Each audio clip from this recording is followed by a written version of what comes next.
2008 में हम लोग चंद्रयान 1 लाए, 2019 में चंद्रयान 2, 23 में आया चंद्रयान 3। स्पेस एक इलॉन मस्क की कंपनी दोबारा यूज करने लगी। हम लोग का जो रॉकेट है ले गया हेलीकॉप्टर ऊंचाई पे, वहीं ले जाके छोड़ दिया। तुरंत यहाँ से दाहिने बाएं लेफ्ट राइट करके कदम ताल तुरंत पैराशूट खोल दिया। यहाँ जब हम चांद पे जा सकते हैं तो फिर चीन कितना दूर है। हम लोग डायरेक्ट चांद तक भी पहुंच सकते थे 3 दिन में, लेकिन हम लोग को क्या लगा, ज्यादा टाइम लगा, सस्ता जुगाड़ अपनाते हैं। आखिर हम लोग किए क्या? हाल ही में नासा ने अपने किस मिशन के लिए पहली महिला तथा अश्वेत पुरुष का चयन किया है?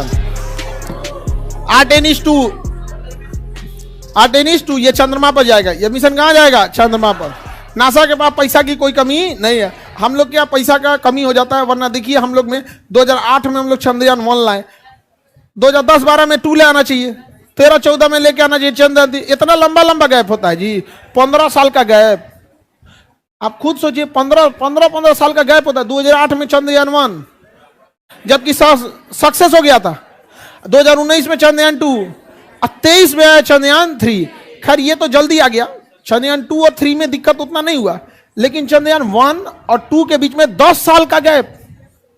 सोचिए 10 साल का गैप होना चाहिए जी। जितना जल्दी एग्रेसिव रहिएगा उतना फायदा होगा। जो आगे निकल गया वही रूल करेगा।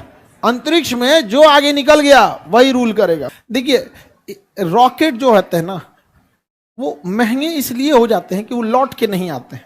सपोज कीजिए आप एक हवाई जहाज से पटना से दिल्ली जा रहे हैं, लेकिन वो हवाई जहाज बस एक ही बार यूज हो सकता है। आप अंदाजा लगाइए किराया कितना महंगा होगा। वो बार बार यूज होता है, दिन भर में 5 शहर की कम से कम उड़ान भरता है। दिल्ली से उड़ के आता है पटना, फिर वापस पटना से जाता है दिल्ली, दिल्ली से चल गया कोलकाता, कोलकाता से वापस आया पटना, पटना से फिर गया दिल्ली, साफ सफाई हुआ, तनी आराम किया, फिर उसको रख दिया यहाँ पर। इस वजह से किराया सस्ता पड़ता है, क्योंकि हम उसका रीयूज कर लेते हैं। अगर दोबारा यूज नहीं करते तो कोई भी चीज़ महंगी ही आती है। रॉकेट के साथ भी यही होता है, एक बार हम सैटेलाइट में छोड़ देते हैं तो दोबारा हम यूज नहीं कर पाते। स्पेस एक इलॉन मस्क की कंपनी दोबारा यूज करने लगी। वो छोड़ के आता है रॉकेट, फिर रॉकेट आके लैंड हो जाता है, उसमें फिर ईंधन वगैरह भर दीजिए, पेंट वगैरह साफ सफाई करके दोबारा यूज कर लीजिए यहाँ, तो वो सस्ता हो जाता है। तो इसरो ने भी इसको सिस्टम को लॉन्च किया, लेकिन दोनों में अंतर है। उसका जो रॉकेट है इलॉन मस्क का, वो खड़े उतर जाता है इससे, जिस वजह से उसमें एक्सीडेंट की संभावनाएं ज़्यादा होती है। लेकिन उन सोच पैसा वाला देश है सब। हम लोग का जो रॉकेट है, वो रॉकेट को ऐसे छोड़ देगा अंतरिक्ष में, उसके ऊपर सैटेलाइट लगा दिया जाता है, जाएगा अंतरिक्ष में, छोड़ देगा, और छोड़ने के बाद वो 2 पार्ट में होगा। एक पार्ट अंतरिक्ष में चला जाएगा, वो तो खराब होना ही होना है, और जो नीचे वाला पार्ट है वो छोड़ने के बाद वापस आएगा और जहाज की तरह क्या होगा, लैंड करेगा। ऑटोमेटिक जहाज की तरह क्या होगा, लैंड करेगा रनवे पर। तो कर्नाटक के चित्रदुर्ग एयरबेस पर वायुसेना को बुलाया गया और DRDO ने कहा कि देखिए हमें कोई धोधड़ मशीन बनाए हैं, ये क्या है आपको मतलब नहीं है, इसको अपने हेलीकॉप्टर में टान लीजिए और ले जाकर अंतरिक्ष में हवा में उड़ाइए और कहीं ले जाकर छोड़ दीजिए। ले गया हेलीकॉप्टर ऊंचाई पे और वहीं ले जाके छोड़ दिया। पूछ रहा है कि टूटे फूटेगा नहीं, तो कह रहा है अरे आप छोड़िए ना जी, टूटे फूटेगा नहीं। जैसे उसको छोड़ा गया हवा में होगा, उसका सेंसर ने भांप लिया, तुरंत विंग्स उसका निकल गया बाहर। विंग्स क्या हो गया, बाहर निकल गया। उसका ऑटो पायलट तुरंत GPS से कनेक्ट हो गया कि हमको जाना कहाँ है, उसको बता दिया गया था, पहले ही गूगल मैप दे दिया गया था, इधर मुड़ो।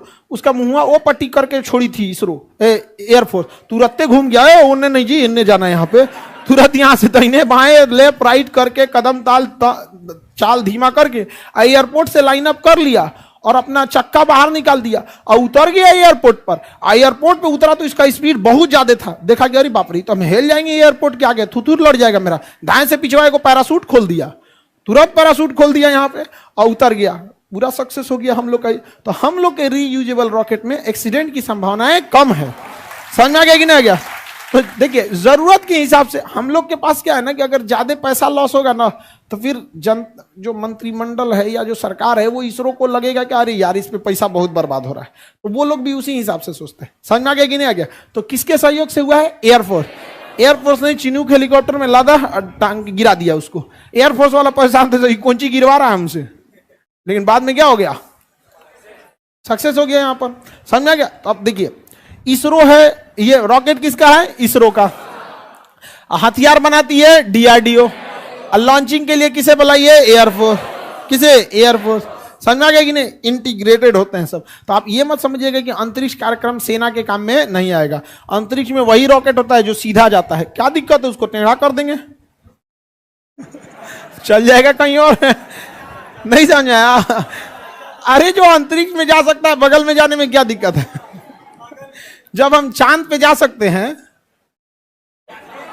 तो फिर चीन कितना दूर है? समझ में आ गई नहीं गया? क्रायोनिक इंजन बहुत -250 डिग्री सेल्सियस पे काम करते हैं, -250 डिग्री सेल्सियस पे। तो जो बहुत कम टेम्परेचर पे काम करता है क्रायोनिक इंजन कहलाता है। क्रायोनिक इंजन बहुत पावरफुल होता है। क्रायोनिक इंजन क्या होता है? बहुत पावरफुल होता है, रॉकेट को डायरेक्ट छोड़ देता है। अगर हम क्रायोनिक इंजन लगाते हैं तो हम लोग डायरेक्ट चांद तक भी पहुंच सकते थे, डायरेक्ट 3 दिन में। जैसे ये गया था ना नील आर्मस्ट्रांग, डायरेक्ट भी पहुंच सकते थे।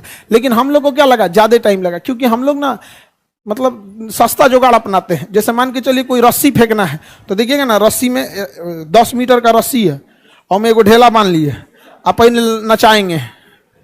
नचाएंगे, फिर ढेलवा को थोड़ा लंबा करेंगे, रस्सिया छोड़ेंगे, ले बाहुबली वाला ले ले ले ले जाए।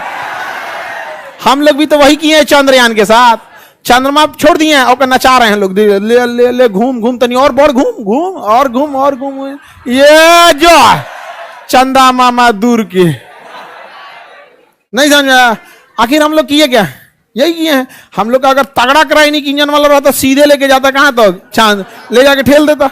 नील आर्मस्ट्रांग को तो 3 दिन में पहुंचा दिया था, 84 दिन में पहुंचाता तो उनका कुल क्रम 84 क्रम वही में हो जाता नील आर्मस्ट्रांग का। समझ आ गया? तो 3D प्रिंटर से क्रायोनिक इंजन बनाने वाली कंपनी स्काई रूट। कौन सी company? Skyroot. Skyroot Aerospace. Bharat ने इस कंपनियों को काश थोड़ा सा पहले मौका दिया रहता। ये कंपनी आज बहुत आगे निकल गई रहती सब। अभी भारत सरकार पूरी दुनिया में सबसे ज्यादा हम लोग ड्रोन आयात कर रहे हैं। ब्याह तक में भी ड्रोन, जो दुल्हा का परछावना रिकॉर्ड कर रहा है, वो भी हम लोग चाइना से मंगा रहे हैं। बताइए, ये इस देश के लिए दुर्भाग्य। जहां IIT जैसे विश्व प्रसिद्ध संस्था है, वहां पे ड्रोन, ब्याह वाला ड्रोन कहां से आ रहा है? चाइना से आ रहा है। अरे उसमें कौन चीज जाता है? 4 को पंखी लगा के वो कैमरा लगा दो यहाँ पे, बहुत बड़ा चीज तो नहीं जाता है वहां पे ना। उसमें आदमी बैठना है कि इतना रिस्क लेना है? आदमी बैठता तब ना उसका टेस्टिंग होना चाहिए, साफ मौसम में कैसा है, गर्म मौसम में कैसा है, बर्फबारी में कैसा है, तूफान में। अरे उसमें कौन चीज है? उसका तूफान तो अभी आने वाला है। नहीं समझे? ब्याह में जिसका शादी हो रहा है तो दूल्हा का तूफान अभी आया कहां है? अभी तो तूफान के पहले का सन्नाटा है, उसके बाद उसमें क्या आएगा? तूफान आएगा। आप लोग को तूफान कोई दिक्कत? आप लोग भी कहीं ना कहीं का संकट है? अरे संकट नहीं है, कोई दिक्कत? हाँ जी, लीगल है, ड्रोन इंडिया में लीगल है। आगे बढ़ जाएं तो इस कौन सी कंपनी बना रही है? Sky root. स्काई रूट बना रही है। कौन सी बना रही है? Sky root. छोटा पावर का है, इंजन का नाम है धवन 2, 3.5 किलो न्यूटन का थ्रस्ट उत्पन्न कर रहा है। अभी बहुत ज्यादा पावरफुल नहीं है, लेकिन देखिए एक बार जब आपकी टेक्नोलॉजी सक्सेस हो जाती है ना, तो पावर बढ़ाना तो अपने हाथ में। नहीं समझे? एक बार अगर हमारी टेक्नोलॉजी सक्सेस हो गई तो पावर बढ़ाना घटाना तो अपने हाथ में। एक बार अगर आपको पता चल गया ट्रक का इंजन कैसे बनता है, तो फिर धीरे धीरे धीरे धीरे छोट से बड़का बड़का। पहले देखिए हम लोग के यहाँ ट्रक कैसा आता था, गुंडा उंडा चलाता था, तो इसे पिछवा ड्राइवर रहता था, अगवा इसे निकल रहता था, देखे? हाँ, गदर फिल्म वाला। तो धीरे धीरे बढ़ गया पावर। ऑप्शन बोलिए इसमें।